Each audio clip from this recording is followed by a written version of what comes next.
Covid کے دوسری view میں جن کا انتقال ہو گیا،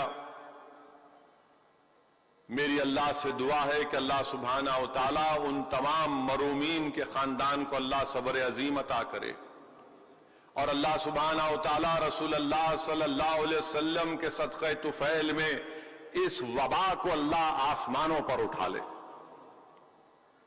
میرے عزیز دوستوں اور بزرگوں، ابھی ہم نے مولانا مفتی عارف اقبال مصباحی صاحب نے اپنی تقریر میں انقلاب کا ذکر کیا۔ انقلاب کا ذکر کیا مفتی عارف اقبال مصباحی صاحب نے۔ میرے عزیز دوستوں اور بزرگوں، رسول اللہ صلی اللہ علیہ وسلم کی زندگی سراپا رحمت ہے۔ رسول اللہ صلی اللہ علیہ وسلم کی زندگی سراپا رحمت ہے۔ آپ کی حیات طیبہ کائنات کے چپے چپے کے لیے، گوشے گوشے کے لیے، بلکہ زمین و آسمان کے لیے، حجر اور شجر کے لیے، بلکہ کل اولاد آدم کے لیے رحمت ہے۔ اور حضرت نے انقلاب کا ذکر کیا تو مضمون ایک دماغ میں آیا۔ دنیا میں کئی ریفارمر آئے، کوئی معاشیت کا ریفارمر آیا تو اس نے انقلاب پیدا کیا، کوئی معاشراتی ایک شخص آیا تو اس نے اس میں انقلاب پیدا کیا، کس نے سیاست میں مہارت حاصل کی تو اس میں انقلاب پیدا کیا، کس نے اہل سلطنت میں قابلیت اختیار کی تو اس نے اس کا انقلاب پیدا کیا۔ مگر اگر یہ تمام لوگوں کے انقلاب کو اور ان کے تعلیمات کو دیکھیں گے تو یہ نامکمل تھی، یہ نامکمل تھی۔ مثال کے طور پر اگر کسی نے معاشیات میں انقلاب پیدا کیا تو دولت مندوں نے جب اپنے لیے قانون بنایا تو مزدور اور کمزور اس میں پس گیا۔ اہل حکومت اور اہل سلطنت نے جب دستور بنایا، قانون بنایا تو اس میں کمزور مجروح ہو گیا۔ تو ساری کائنات میں دنیا کے بنانے سے اور انتہا تک اگر کسی کو اللہ نے سراپا رحمت بنا کر بھیجا تو وہ ذات محمد مصطفیٰ صلی اللہ علیہ وسلم کی ہے، کہ آپ کا وجود رحمت، اس دنیا میں رہنے والوں کے لیے رحمت اور ایک عظیم انقلاب۔ اسی لیے کسی شاعر نے کیا خوب کہا، بلکہ کسی عاشق نے کیا خوب کہا، وہ نبیوں میں رحمت لقب پانے والا، مراد غریبوں کی بر لانے والا، مصیبت میں غیروں کے کام آنے والا، وہ اپنے پراؤں کا غم کھانے والا، فقیروں کا ملجا، ضعیفوں کا ماوا، یتیموں کا والی، غلاموں کا مولا۔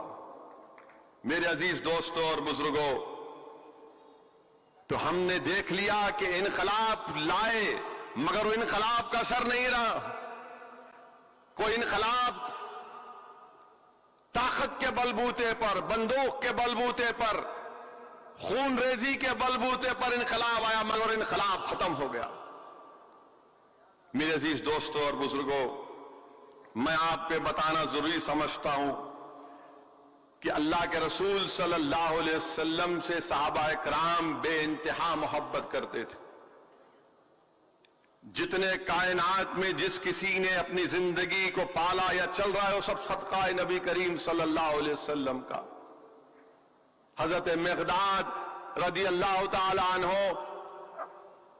کا واقعہ ہمارے سامنے ہے کہ آپ نے جب دین اسلام کو قبول کیا تو آپ کی کوئی مدد کرنے والا نہیں تھا۔ فاقہ کشی، بھوک کی وجہ سے آپ کی آنکھوں کی بینائی جا رہی تھی تو آپ نے رسول اللہ صلی اللہ علیہ وسلم کے پاس گئے، یا رسول اللہ میں بھوکا ہوں، میں نے دین کو قبول کیا، کوئی مدد نہیں کر رہا ہے۔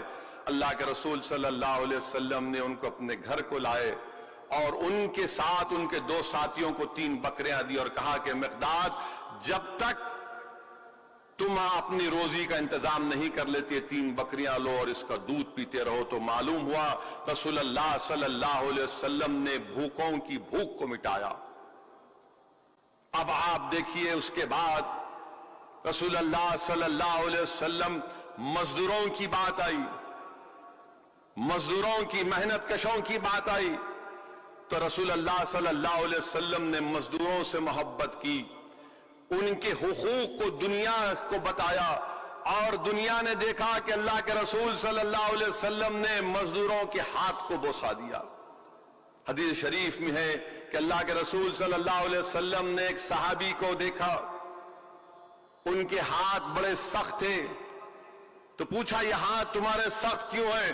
تو انہوں نے فرمایا رسول اللہ صلی اللہ علیہ وسلم میں پتھر پھوڑتا ہوں اور پتھر پھوڑ کر اپنی اولاد کا رزق کا انتظام اس سے کرتا ہوں۔